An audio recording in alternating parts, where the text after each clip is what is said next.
अपन को पता है कि मार्वल ने अपनी अपकमिंग मूवीज को अनाउंस कर दी है और अपन को ये भी पता है कि उसमें कैंग ही मेन विलन होगा। तो आज मैं आप लोगों को ये बताऊंगा कि कैंग कौन है या कहां से आया है और आगे वो क्या क्या करने वाला है।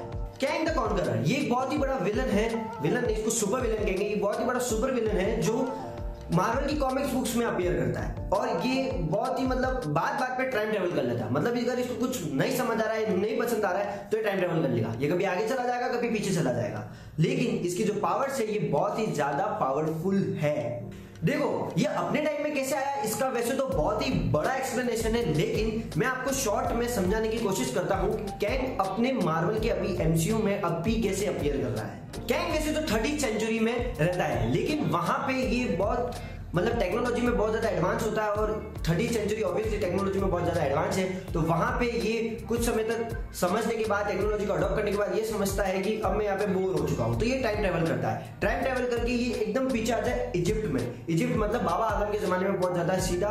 वहां पे ये उन लोगों में रूल करता है, उन लोगों को रूल करता है और समझा के अपने वश में कर लेता है और वहां ये बहुत टाइम तक किंग बन के रहता है। वहां से फिर बहुत ज्यादा किंग वाली फीलिंग के बाद भी ये बोर होने के बाद फिर से टाइम ट्रेवल करता है और डायरेक्ट पहुंच जाता है 40th सेंचुरी में। 40 सेंचुरी में पहुंच जाता है। वहां टेक्नोलॉजी बहुत ज्यादा एडवांस होती है। ऑब्वियसली ये 30th सेंचुरी का, लेकिन ये 40th सेंचुरी में पहुंच जाता है। वहां टेक्नोलॉजी और भी एडवांस होती है, लेकिन वो जिस टाइम पे वहां पे पहुंचता है वहां पे ऑलरेडी वॉर चल रहा होता है और ये देखता है कि वॉर में वो लोग जो वेपन्स और जो टेक्नोलॉजी यूज कर रहे हैं वो यूज करने को आई नहीं रही है और ये समझता है कि मैं कर सकता हूं और मैं इनको रूल कर सकता हूं। तो ये वहां पे भी रूल करने लग जाता है, उस वॉर की कंडीशन में रूल करता है वहां 40th सेंचुरी में।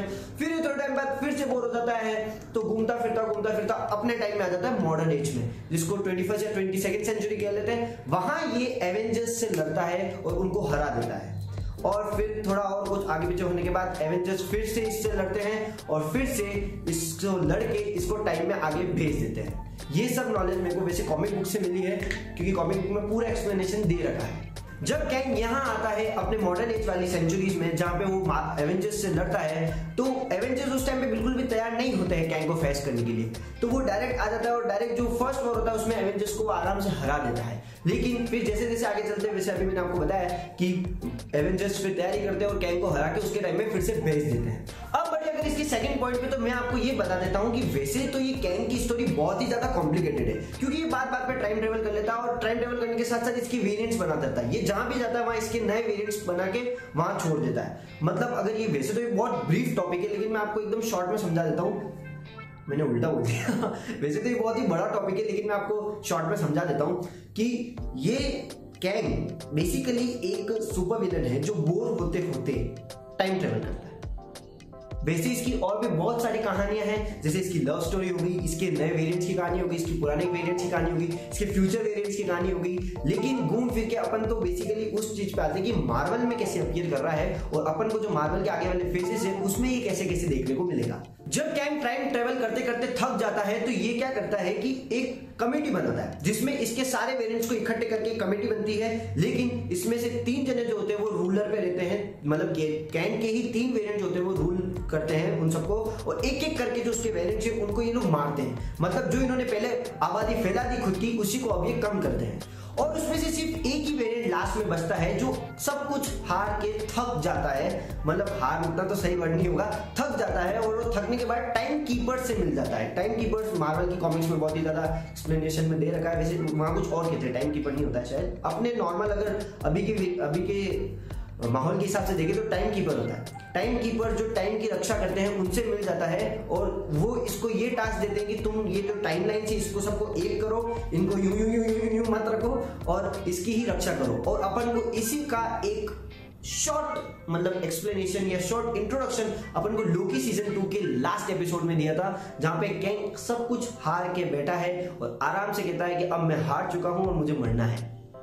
क्योंकि वैसे उसको कहीं ना कहीं भी पता था कि मेरे और भी वेरिएंट्स है और टाइम में वो हो रहा था, लेकिन वो टाइम को कीप कर रहा था। लेकिन अगर अपन ने लोकी सीजन 1 को भी एंड में देखा है तो उसमें लास्ट में कैंग की बड़ी सी मूर्ति दिखती है उनको, जहां से लोकी सीजन 2 चालू होगा। लेकिन उससे पहले एंटमैन एंड द वास्प, उसमें कैंग का इंट्रोडक्शन है द क्वांटममेनिया में।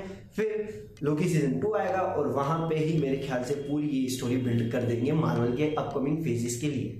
वैसे ये सारी फेज 5 या 6 की बात है, अभी के जो ये लास्ट मूवी है वकांडा फॉरएवर, तो अब तो कुछ नहीं होने वाला, ये सारी नेक्स्ट ईयर की बात है।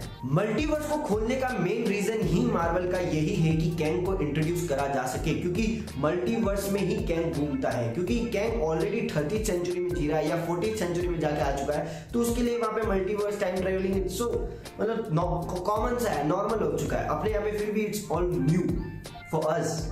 मल्टीवर्स को खोलने के बाद अब मार्वल अपनी मूवीज में एक्चुअली में कैंग को इंट्रोड्यूस कर रहा है, जो आंट-मैन एंड द वास्प में होगा एंड उसके बाद लूकी सीजन 2 में होगा।